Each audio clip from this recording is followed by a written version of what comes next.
क्या आप लोगों ने कभी सोचा है कि इंडिया में आखिर इतनी दिक्कत है क्यों? टैक्स में तो कोई कमी नहीं है, फिर फैसिलिटीज क्यों नहीं मिल रही हैं? अब यहां पे एक बोला जा सकता है इंडिया में इतने हाई टैक्सेस हैं, बट अगर हम कंपेयर करें फॉरेन कंट्रीज से तो ब्राजील एक बहुत अच्छा एग्जांपल हो सकता है, जिसका टैक्स सिस्टम काफी हद तक इंडिया की तरह है। बट उनको इतने हाई टैक्सेस के अगेंस्ट में क्या मिल रहा है? Free health care facilities, free education, public transport subsidies. The caramel popcorn के ऊपर टैक्स लगाने की बात कर रही है। इतने हाई टैक्सेस पे करने के बावजूद हमें क्या मिल रहा है? चांद जैसे रोड, सांस लेने के लिए जहर और बढ़ती महंगाई। अब अगर हम अपने शहरों के देखें, टियर 2 नहीं टियर 1 सिटीज को भी देखें, तो आपको हर जगह कचरे के ढेर, पोर्टहोल्स वाले रास्ते, ट्रैफिक जैम्स और अंडर डेवलप्ड इंफ्रास्ट्रक्चर आपको देखने के लिए मिलेगा। आखिर दिक्कत क्या है हमारे शहरों में? आखिर क्यों है हमारे शहर इतने गंदे और क्यों नहीं है यहाँ फैसिलिटीज? आइए डिस्कस करते हैं इन प्रॉब्लम्स को। अब सबसे पहली प्रॉब्लम है अर्बन स्प्रॉल की। अब ये अर्बन स्प्रॉल है क्या? आइए समझते हैं। अर्बन स्प्रॉल का मतलब है जब एक सिटी अपनी कैपेसिटी से ज्यादा अपना पॉपुलेशन और अपना साइज काफी फास्टली ग्रो करती है, जबकि उस सिटी के पास इतने रिसोर्सेस ही नहीं होते कि वो उस पॉपुलेशन को हैंडल कर पाए। उसे हम अर्बन स्प्रॉलिंग कहते हैं। अब इस प्रॉब्लम से एक और प्रॉब्लम का जन्म होता है, वो है ओवर क्राउडिंग की। ओवर क्राउडिंग का मतलब है जब कई सारे लोग एक ही जगह पे बसने लगते हैं, और इनसे जन्म होता है स्लम्स का। अब आप एक बार इन फुटेजेस को देखिए।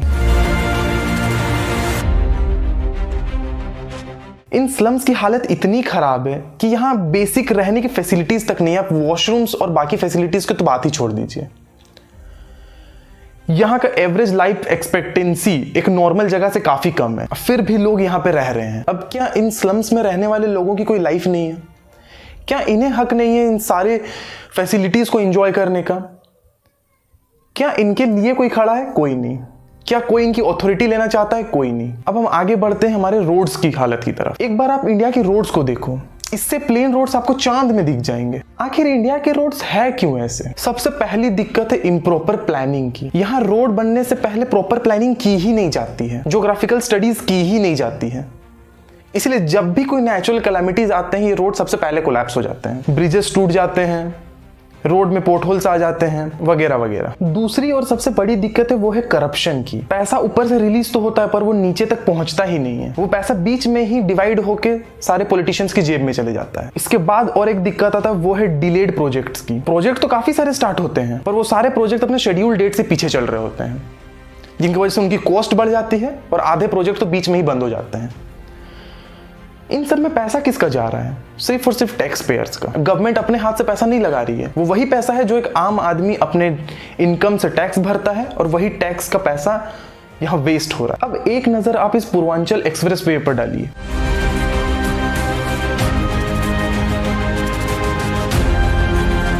ये इनॉग्रेशन हुआ था नवंबर 2021 में, और जैसे ही इसने अपना पहला मॉनसून यानी अक्टूबर 2022 को फेस किया, इसमें 15 फीट के पोर्टहोल्स बन गए। अब इस प्रोजेक्ट की कॉस्ट थी 22,000 करोड़। आखिर ये पैसा है किसका? हमारे टैक्स पेयर्स का, यानी आम जनता का। और इसकी रिस्पॉन्सिबिलिटी लेने वाला कौन है? कोई भी नहीं। सब एक दूसरे पे आरोप लगाते रहते हैं कि यहाँ पे गड़बड़ी, वहां पे गड़बड़ी, पर अथॉरिटी लेने वाला कोई भी नहीं है, अकाउंटेबिलिटी लेने वाला कोई भी नहीं है। हर नेता आता है, वादे करता है, इलेक्शन जीतता है और फिर गायब हो जाता है। आखिर पैसा तो एक नॉर्मल टैक्स पेयर का है, आम नागरिक का है। मैं आपसे आपके ओपिनियंस जानना चाहूंगा कमेंट सेक्शंस पे। मिलते हैं नेक्स्ट वीडियो पे। Your support is our motivation. Tata bye bye.